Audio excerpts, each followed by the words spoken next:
KP Video News, y'all. KP Video News, y'all. That's right, folks. KP Video News, y'all. Right. KP's Video News, y'all. Going to work. Time to go to work on this news.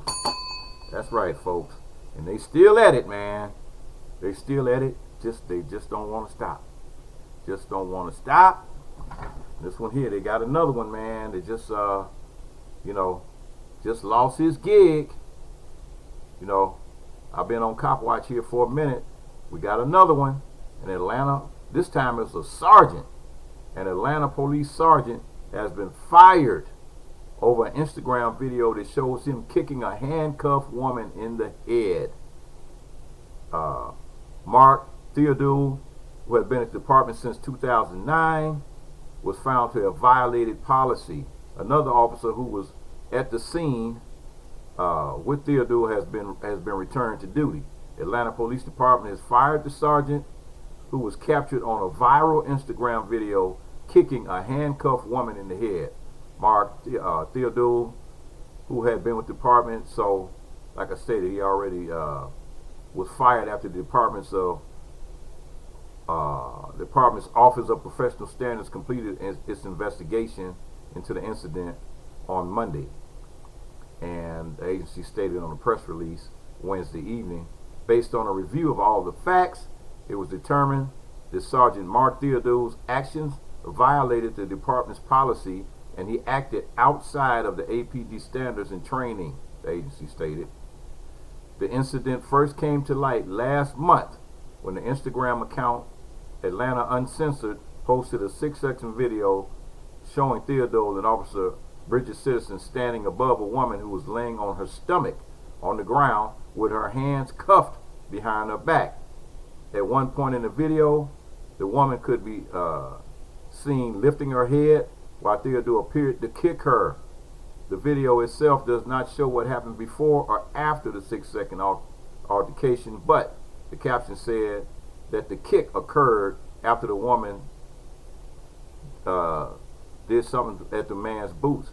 Theodule and Citizen were initially suspended after the incident went viral, and the department said in a statement at the time it was concerned that Citizen, who had been with the department since 2006, didn't intervene. However, the Office of Professional Standards investigation found that Citizen didn't violate the department's policy requiring officers to intervene, so she was returned to duty this week. And our expectation is that employees intervene in ongoing active situations. In this case, the kick occurred one time and then ceased, the officer said. It was determined that Officer Citizen brought the incident to the attention of a supervisor a short time after the incident. Wow. They still at it, folks. They still at it. Here we go. Switching to Chicago. Chicago. Police officers raided the wrong home and pointed guns at 2 young girls, then tried to cover it up. A black family is suing the Chicago Police Department for what they say was a botched raid on their home. The lawsuit alleges officers pointed guns at the 2 young girls, making them wet the bed.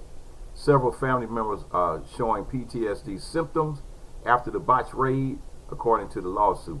And so I've said, like I said before, the black family filed a federal lawsuit Tuesday against the city of Chicago, alleging officers pointed guns at their 2 young children. And it happened in 2019. Officers charged into Stephen Winter's home without identifying themselves and without a warrant. The officers immediately aimed guns at Winters and yelled for him to get on the ground. After entering the home, an officer went down the hallway and into the bedroom with Winters' 2 young daughters, 4 and 9, and pointed a flashlight at them, according to the lawsuit. After that officer notified another officer the occupants in the room with children, the other officer continued to point his firearm directly at the 2 young girls. The girls cried the entire time the police were in their apartment and wet their beds during the encounter. Wow. The third officer went to a bedroom of Winter's father-in-law, pointed a gun at him as he lay in bed. The family argues that they followed all the officers' orders once they entered the home, and one family member even tried to open the door as officers attempted to kick it in. The lawsuit accused officers of repeatedly ignoring the family's questions about what was going on. The lawsuit also alleges that the officers falsified reports to cover up the raid on the wrong home, while officers said they saw a suspect from a local gas station who reportedly had a gun running into Winter's home. The lawsuit argues that the officer's body camera footage does not show anyone else entering or exiting the building. The spokesperson for the Chicago Police Department stated they would not comment on pending litigation. And several family members show symptoms of post-traumatic stress disorder, and Winter's daughters have experienced the effects of lasting trauma since and continue bedwetting, crying easily, decreased appetite, nightmares involving guns, and anxiety around police officers. According to the suit, one of the girls not only feels nervous and afraid whenever she sees a police officer, but she runs and hides behind relatives. Winters and his mother-in-law have also suffered the effects of trauma in the form of nightmares and difficulty sleeping. Wow, man, that's something else. The lawsuit also references other cases of excessive use of force against children that it argues are the result of the city's failure to follow its own policies, such as a 2013 case where a rifle was pointed at a 3-year-old, and a 2015 case where a SWAT team pointed their rifles at 3 children aged 4, 6, and 11. Man. So the city cut funding. So they said the city is aware that exposure to violence causes trauma in young children. The suit argues, based in the Chicago Department of Public Health program called Chicago Safe Start, the city cut funding for the program, which trained officers on the traumatic impact that violence can have on young children, in 2012, and failed to replace it with any other form of training. Wow. Wow. Still in the same city, still in Chicago. There's another case in Chicago. A Chicago police officer has been charged in the shooting of a man who said it was having an anxiety attack at a train station. And Chicago police officer faces criminal charges stemming from a 2020 shooting on a train platform. Melvina Bogart is accused of tasing and shooting an unarmed man after approaching him for violating an ordinance. Ariel Roman survived the shooting and has filed a federal lawsuit against Bogart and another cop. Chicago police officer has been charged with aggravated battery with a firearm and official misconduct for shooting a man twice last year on a train platform. Officer Melvina Bogart, 32 years old, who was accused of shooting Ariel Roman at the train station in downtown Chicago in February 2020, surrendered to the state's attorney's office yesterday. Roman alleged in federal lawsuit filed last year that she was suffering from an anxiety attack when he encountered Bogart and another officer, Bernard Butler, who was also named as a defendant. Both officers faced department discipline and possible termination. Roman alleges in the lawsuit, which was viewed, that he was harassed, chased, tackled, pepper sprayed, tasered, and shot twice by the officers, both of whom had less than 3 years experience on the force. The officers first approached Roman when he entered the train car while it was in operation, which is a violation of city ordinance. According to the lawsuit, Roman told officers that he had crossed the cars because he felt threatened. The shooting was captured on cell phone video and transit surveillance video. The footage shows the officers removing Roman from the train. On a platform outside, Bogart attempts to hold Roman to the ground, tases him, and then fires her gun. He was shot again when he attempted to flee. Roman was critically injured but survived. Bogart was hired by the Chicago Police Department in 2017, 2 years after she She was arrested and charged with assaulting a McDonald's restaurant worker, according to the federal lawsuit. Wow. So she had 2 years before being hired by the police department, she was charged with assaulting a McDonald's restaurant worker. At the bond hearing on Thursday, her attorney, Tim Grace, and prosecutors told the judge that Bogart had no publishable criminal record. Grace argued that the shooting followed a more than 8-minute long struggle with Roman, who refused to cooperate with officers. Roman was intoxicated at the time, Grace said, and officers later found drugs in the backpack. Wow. I'm telling you, man. Okay. Here we go. Moving from Chicago to LA. LAPD responds after a video shows heavily armed police raids of a homeless camp. A homeless camp in Venice Beach. The video shows 2 officers, one of them appearing to hold a large rifle and the other a handgun, in front of a number of tents with 4 people sitting on the ground in front of them, one of them with his hands in the air. LAPD officer Norma Eisman stated that police responded to a radio call on July 25th were informed of an assault involving a deadly weapon. The suspect was said to be a white man in a blue tent threatening to shoot people. The suspect is still unidentified, but LAPD said he claimed that a woman tried to steal his bike, leading on him to pull out a pellet gun. The suspect was detained but was later released, as carrying a pellet gun is not illegal. According to the police department, no injuries were reported. Officers arrived and witnesses pointed out the tent with the alleged male with the handgun and tactical deployed. The portion of the video being circulated depicts this. The individuals were ordered out of the tent and complied. Large parts of the LA's homeless population is concentrated in Venice Beach, located on the west side of the city next to the Pacific Ocean. Last week, 2 of the 15 council members voted against an ordinance that would make it a crime to be sitting, lying, or sleeping near sensitive areas such as schools, parks, and libraries, as well as areas in the public right-of-way like freeway ramps, bridges, streets, and sidewalks.